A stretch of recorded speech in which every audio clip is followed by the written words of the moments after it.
practice po ng natin. But let me explain. Madam Speaker, yung tanong ko po, hindi kung practice siya or hindi.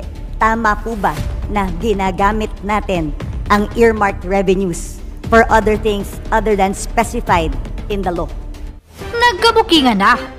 Congressman Stella Kimbo, nanginginig ang mga labi nang makaharap at questionin ni Congressman Bernadette Herrera. Mga nagasto na pondo, hindi dokumentado, mga palusot ni Kimbo, bistado na. Pero bago ang lahat, maaari kayong mag-subscribe para maging updated sa mga issue at bagong mga balita. Muntik nang mawala sa sarili at nagganda utal-utal pa nga ang pananalita ni Congressman Kimbo matapos questionin ni Congresswoman Bernadette Herrera patungkol sa mga dokumento at mga records ng mga pondong nagamit ng gobyerno. Savings para sa bayan, napunta sa maling kalalagyan. Narito ang buong detalye. Magandang umaga po or tanghali na pala. Madam Sponsor, my first question is with regards to the status of contract of service and job contract since DBCC naman ito dun sa special provision. Madam Sponsor, yung regarding din sa inquiry ko before on solo parents, because on our law, sabi, they are entitled. Kahit job contract sila, job order or contract of service sila, they are entitled to the 7-day leave. So I think this is an opportunity. Pwede bang isama natin sa special provision para i-clarify sa lahat ng agencies that they are qualified for the parental leave of 7 days.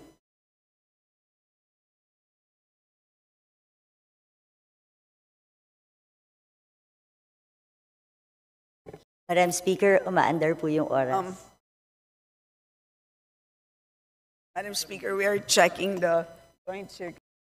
Madam Speaker. Madam Speaker, there's a joint circular and there's a joint circular number 1, series of 2017, issued June 15, 2017. And I will read to you one provision which could be a problem.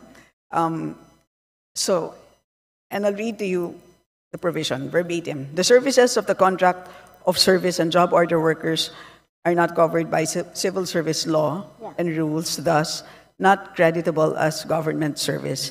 They do not enjoy the benefits enjoyed by government employees, such as leave, pera, rata, and 13th month pay. So that is what the DBM has told me, but if it is specific in the solo parents law, I will support you, Madam Speaker, Your Honor. Yes, Madam Speaker, because a mere joint memorandum circular isn't enough para may batas tayo, bagong pasa yung batas, mas latest yung batas. So we have to follow that. That's why we have to put it in the special provision. I know that's what the problem is. Walang employee-employer relationship, si job order at saka si contract of service. But we should have thought of that before we passed the law. But we passed the law and signed by the President. So we have to honor the law. That is correct. I tend to agree with you. So, definitely, hindi tayo papayag na a joint circular will trump the law. So, paglalaban po natin yan, Madam Speaker. I will submit a proposal for a special provision so that all agencies, national government agencies, recognizes this. Even the DOJ during the IRR acknowledges, kasama sa batas siya eh. So, dapat i-implement po natin para sa mga solo parents sa job order and contract of service. Sige po, Madam Speaker. Sorry. Could you kindly repeat? Yes. No, I will submit a special provision para to correct lang at magkaroon ng mandate yung mga departments to actually allow the solo parents na job order and contract of service. Pinisa natin yung batas eh, so we have to honor it. Do I have to read the special provision, Madam Speaker? Yes, if I may. You can, to put it on record, Madam Speaker. Granting parental leave benefits to solo parents working in the government under job order or contract of service, pursuant to Section 7 of Republic Act Number 8972 as amended by Republic Act Number 11861, otherwise known as the Expanded Solo Parents Welfare Act, a forfeitable and non-cumulative parental leave of not more than 7 working days with pay every year shall be granted to any solo parent employee regardless of employment status who has rendered service of at least 6 months this shall apply to those who are working in the public sector under job order or contract of service. Thank you, Madam Chair. Madam Speaker. Next question. So overall savings, I just noticed na after 2015, hindi na nagkaroon ng reporting.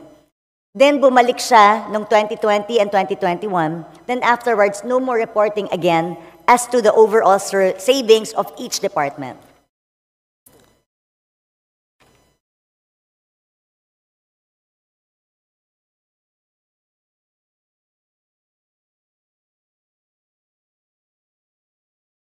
Madam Speaker, may we ask for a 1-minute suspension? Session suspended.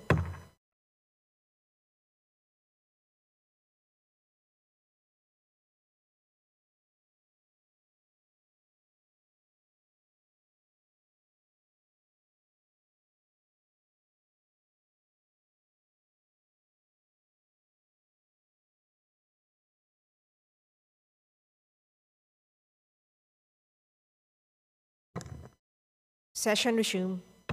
Please proceed. Madam Speaker, Your Honor, as you know, the meaning of savings is now different.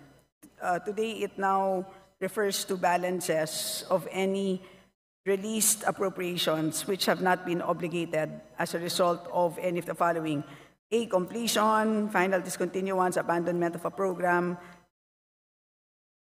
or B, implementation of measures resulting in improved systems and efficiencies, etc. So today, in other words, hindi na siya kinocompute for all. Yun na ngayon ang practice ng DBM. So if there is a number that you have in mind, for example, do you wish to know unutilized appropriations for the entire government? Is that what you wish to know? Madam Speaker, parang di naman po nagbabago yung definition ng overall savings. Yung savings naman talaga is, as you said, yun ang definition ng savings natin. At kaya nire-reflect yun. Kasi ito yung mga hindi nagagamit, like you said. And then nire-report kasi yun and it's being transferred to other agencies. Ang sa akin, I'm looking for repertorial. They have to report it to us, just like before. For example, ang overall savings natin in 2020 is 3.5 billion. That's why it's also significant. And then for all those savings, nakalagay dyan kung saan tinransfer sa bawat agency. Pag sinabi mo kasing savings, transfers from each agency na transfer ang savings ng bawat isang ahensya, pupunta ngayon sa overall savings. And then yung overall savings, it's a transfer to.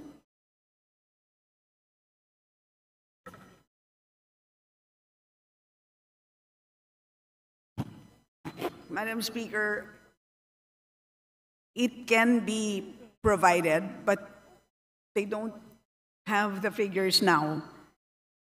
Madam Speaker, yun po yung point ko. Bakit nawawala yung report ng overall savings? Dapat nakikita po natin yon dito sa Kongreso kasi savings po yan na hindi na po alam ng Kongreso kung saan napupunta. And it's part of our obligation to know where these savings are. Saan nanggaling? Kasi that's where we see how efficient ang ating mga departments. So baka pwede pong isubmit sa atin today para makita po natin.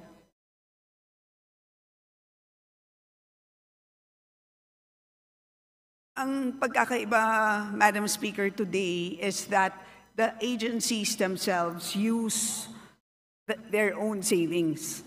So they can modify on their own. So hindi katulad dati na nililipat sa ibang ahensya. And does this mean hindi siya nire-report sa... No, pero yes. So, but as a result of that change in practice, kaya nagkaroon din sila ng ibang pagre-report. But tama po yung observation ninyo. And I think that is a very important point. Hindi naman dahil nag-iba ng practice ay nawalan na sila ng responsibilidad na mag-report. So, because of that, they will submit the report on savings. They will provide the report as Okay, but henceforth, they will include henceforth, you will include it in the BSF. Moving forward. But you will submit within the week to the Committee on Appropriations and we will copy furnish all members. Yes, please, Madam Speaker, kasi napaka-importante po na alam natin how efficiently they're using. Napakadaling mag-declare ng savings kung bibigyan natin ng blanket authority ang departments to use the savings and use it whenever they want or augment something without passing through Congress. E di, i-bloat na lang palagi yung bidding, yung ABC. Tapos magdadive. You know, this is not acceptable, should not be acceptable to us. That's why we need those reports. Kaya sana po, within the week, or sana nga within the day or hanggang tomorrow para naman po mapag-aralan, Madam Speaker. Anyway, my next question refers to, dito na ako sa, alam naman ni Madam Sponsor ito, yung tungkol sa earmarked revenues. Madam Speaker, sa pagkakaintindi, can you define earmarked revenues through you, Madam Speaker?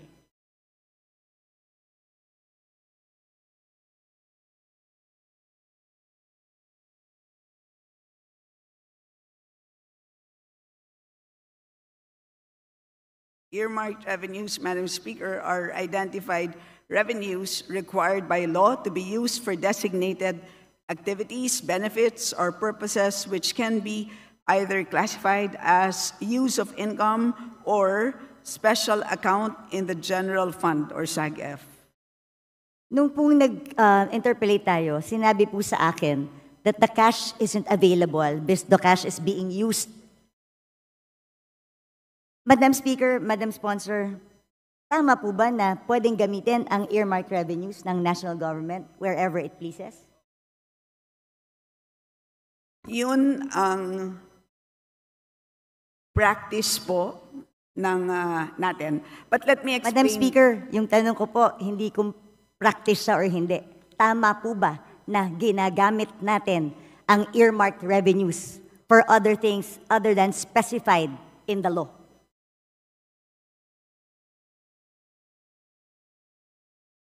Madam Speaker, if I may be allowed, Yes. parang po siyang, if I may use a comparison, parang pong kung tayo po ay nagde-deposito sa isang bangko, nagdeposito tayo ng 100 piso, iniwan natin sa bangko yung ating 100 pesos.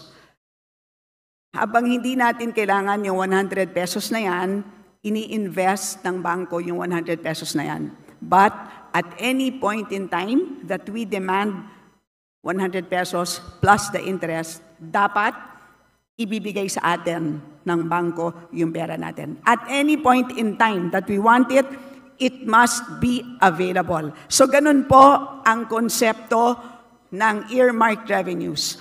Congress earmarks a certain portion, kinokolekta ng ahensya ang revenue, dinedeposito sa treasurer, habang hindi ginagamit ang cash, gagamitin muna ang cash sa pagpapatakbo ng buong government kasi po ang pangongolekta ng buwis hindi naman po January 1. Meron na tayong buwis. Paano natin babayaran ang sweldo ng ating mga page, ang sweldo ng mga government employees? Wala po tayong ibabayad sa inyo na sweldo kung hindi natin gagamitin ang cash na yan.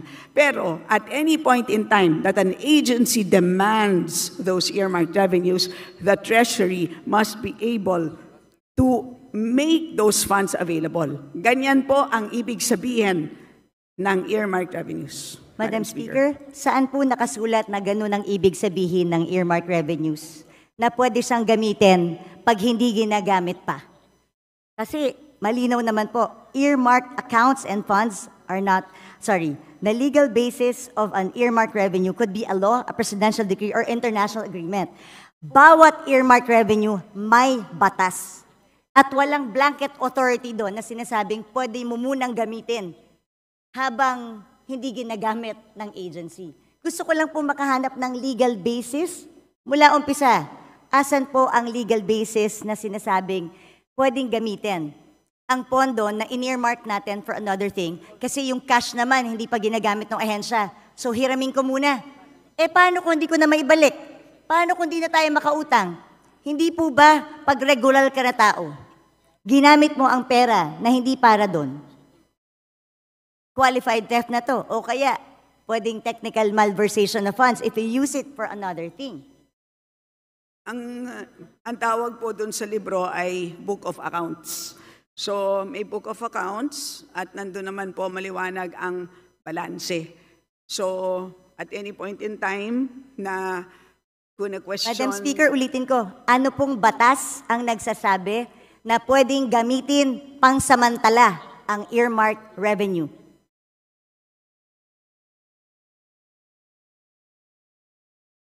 So, hindi po ginagamit ang revenue. Maliwanag po yun. Yung pera, Madam Speaker. Saan po sinasabing batas na yung cash na nakolekta ng isang collecting agency para sa isang bagay na naka-earmark? Kaya po tayo nagpasa ng batas sa Kongreso. Gusto ko itong SUF para lamang sa free wifi. O meron na siyang 24 billion na cash na nakadeposito. Pero sabi nga, yung cash na to nawawala na kasi ginagamit siya habang hindi pa ginagamit ng free wifi.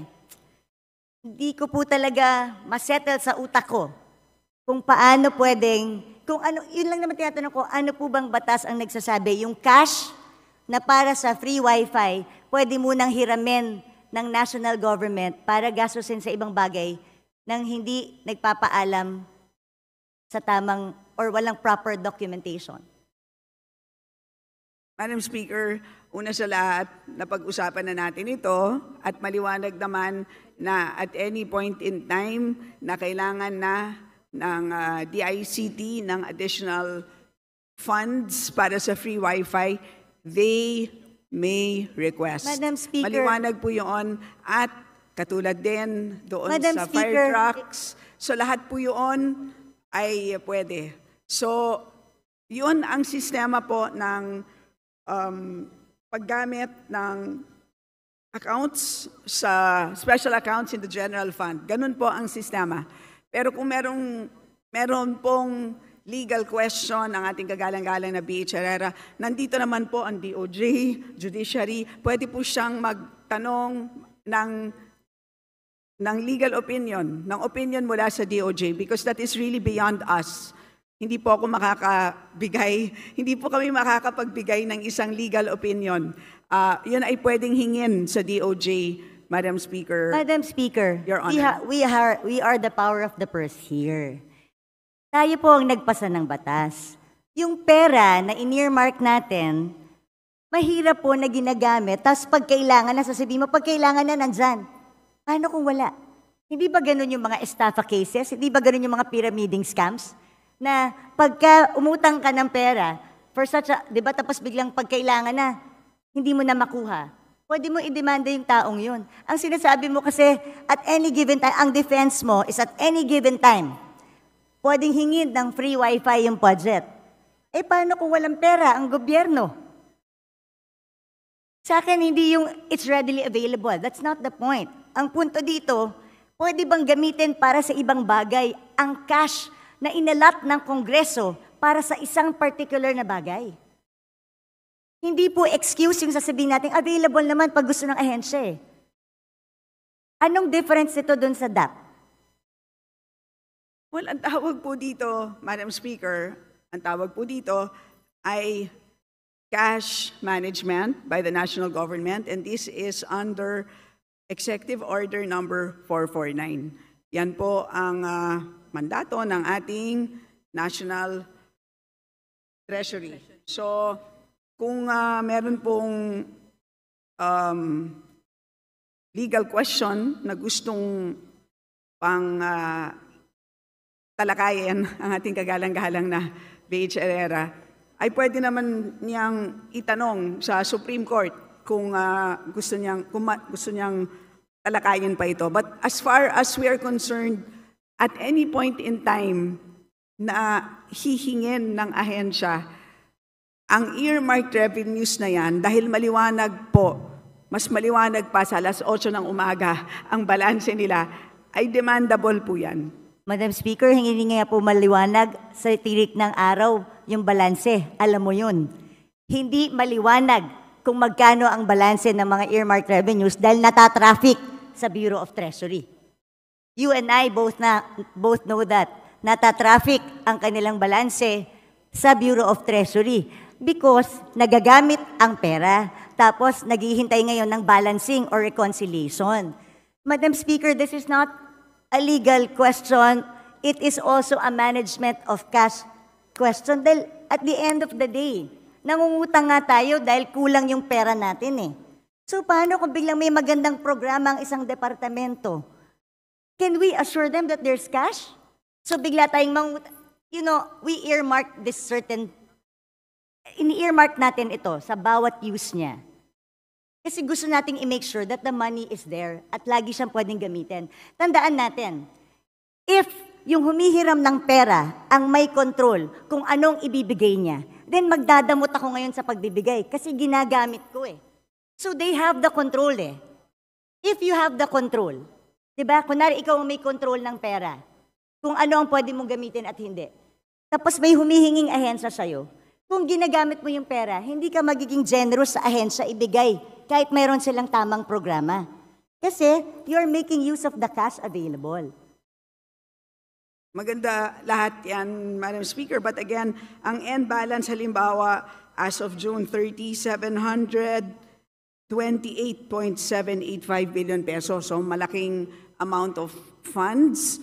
Isipin na lang po natin kung lahat po ito ay binagsak natin ngayon, lahat sa mga ahensya, sa totoo lang po, mabibilaukan silang lahat. Hindi nila kayang ma-absorb lahat ito. So may ganun din na problema. So that is actually part of the mandate of our National Treasury, part of the mandate of the DBM. Kailangan nilang i-manage yan. So they cannot just flood all of these agencies with cash. So yun po, that's how we understand the cash management mandate of these agencies, Madam Speaker. Madam Speaker, cash management does not mean gagastusin mo yung pera pag hindi ginagamit. There's a difference, Madam Speaker. I never said na i-flood natin ng agencies. I'm just simply saying you cannot use the money that's particularly earmarked for a certain project na sinaad natin sa batas. Pero again, I did not say na i-flood natin sila. But I'm saying, tama po ba na ginagamit natin yung pera na sinet aside ng isang batas na hindi pwedeng gamitin? Malinaw po ang batas. Bawat section, andito po yan, makapal po yan eh. Ilan ang earmarked revenues natin? Nakaspecify doon, nandun lang siya pwedeng gamitin. So Very again, specific. Alam ko po yung sinasabi niyong one fund concept. Do you know the history of one fund concept when it started, Madam Speaker, Madam Sponsor? what is the question? Yung one fund concept, because yan po yung sanina sinasabi nyo na ito yung cash management, may one fund concept na yun ang sinasabi ng DOF na dun ginagamit. Kaya balikan natin yung history ng one fund concept. Ano ba ang pinanggalingan ng one fund concept, Madam Speaker, Madam Sponsor? Please enlighten the body, Madam Speaker. Galing po yun sa Presidential Decree 17, Presidential Decree pa yon during the time of President Marcos, na lahat ng dormant accounts, yung mga off-budget accounts, yung mga lying around funds, yun ang pinagsama-sama. Wala po dong nakasulat any mention of earmarked revenues. At since 1977 pa po yung Presidential Decree na yun. Hindi pa po na-amend or napalitan ng panibago. Ang sa akin naman, gusto ko lang ilagay sa tama. Pwede naman nating lagyan sa special provision kung talagang gustong gamitin itong pondo na to. Pero ang tanong ko, hindi ba dapat natin malaman sa Kongreso kung saan, kailan hiniram yung 700 billion? Kunwari may 700 billion, anong portion ng 700 billion ang hiniram? Hiniram para sa anong bagay? Tama ba na walang report sa atin na hiniram yung perang to? Tama ba na hindi nag-report sa agency? Kunwari, ako si DICT. Ang alam ko, meron akong 24 billion. Tama ba na hindi magpapaalam sa kanila? Pwede bang hiramin namin ang cash na ito para magamit namin sa ibang bagay? So, Madam Speaker, again, babalik po ako dun sa aking analogy earlier. ang bangko niyo po ba, tuwing ini-invest yung 100 piso na dineposito ninyo, ay tinatawagan ba kayo para Ay, kung paano Madam Speaker, i-invest? kung ako po ay hindi nag-authorize, pwede ko pong sabihin sa bangko, huwag niyong galawin itong certain portion na to. Because tandaan niyo, hindi mo pwedeng i-relate sa bangko to. Batas ito. May blanket kang pinirmahan sa bangko. Nung nagdeposito ka, alam mo na pwede niyong gamitin para invest. That's part of the contract you paid for when you opened the account. Pero ito, batas ito na pinasa natin na earmark ang certain fund for a certain thing. Wala tayong authority na binigay doon sa ating batas o habang may cash, habang hindi ginagamit, pwede niyong gamitin, national government, kung saan niyo gusto. Pag kinapos tayo, gamitin niyo na. O basta siguraduhin niyo, pagkakailangan ko na, ibalik niyo sa akin. But again, Madam Speaker, what is important is the balance. Paglilinaw lang po kung ano ang balanse ng bawat fund ay intact po yan. Napakahuhusay po ng ating mga empleyado sa ating treasury. Complete po yan. So lahat po ng mga dinadagdag po dyan, lahat ng binabawas, intact po ang balances. Issue lang po because we have a ceiling at every point in time. Today, ang hinaharap natin na ceiling is 6.352 trillion pesos. Can you imagine, kung pinasok po natin itong 728 billion, mauubos yung 6.3 ng 728 billion ng in-earmark ng Kongreso. So paano po yung mga programa na gustong ipatupad ng ating national government? Yun ang mangyayari dito. How will our national government function kung lahat po ng ating earmarked revenues ay pinasok natin lahat doon Madam Speaker. sa ating total budget ceiling? So yun po ang napakahirap na trabaho ng ating DBM or DBCC. So yun ang naging ang ganda nga ng konsepto, di ba, ng cash management.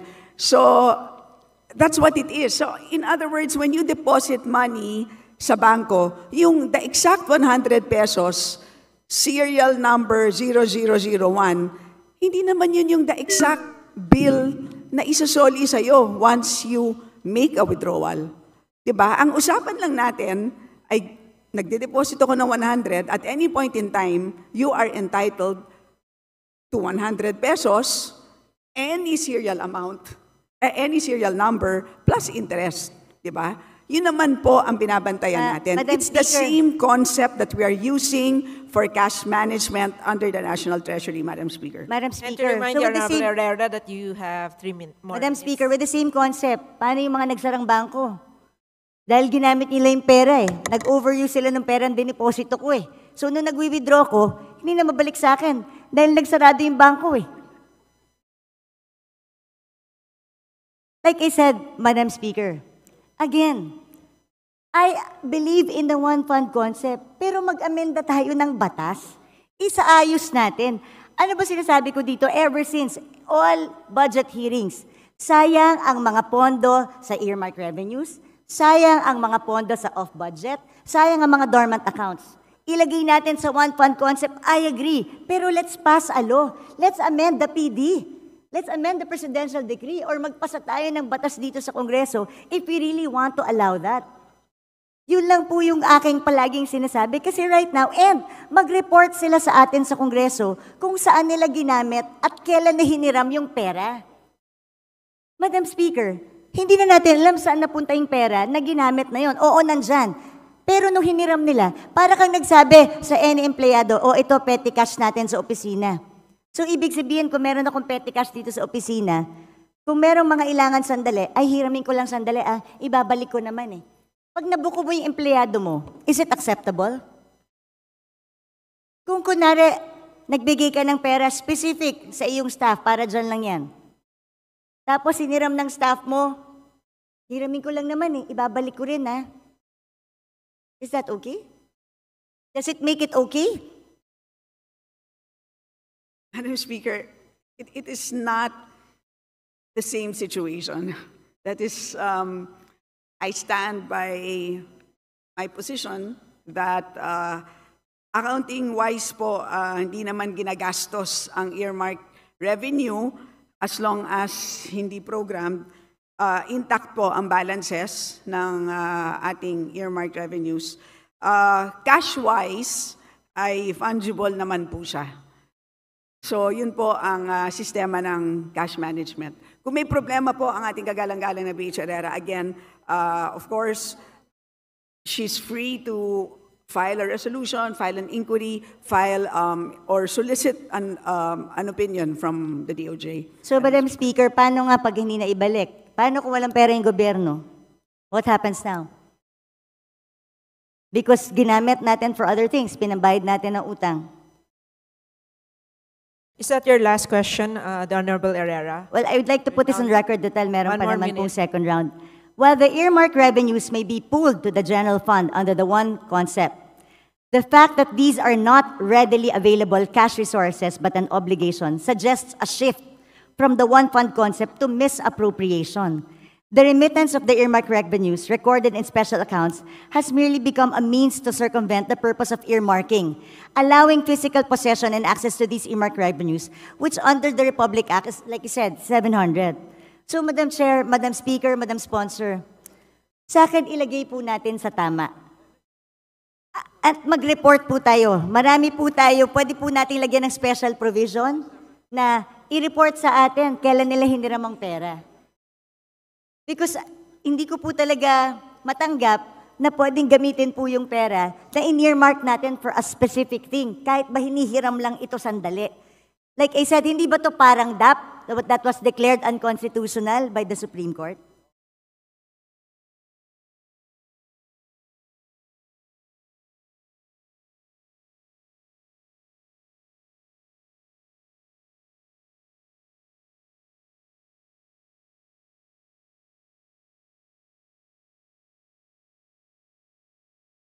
To the Honorable Stella, your final statement to the last queries of the Honorable Herrera. Yes, Madam Speaker, thank you for sharing your thoughts on the matter. I have exhausted my opinion on this. As I said, there's the DOJ, perhaps, who can weigh in on this, and the rest of the members on the matter. Majority Leader. Madam Speaker, basahin ko lang po itong Section 37 ng PD 1177. It states that even the presidential decree of the one fund concept does not even allow it.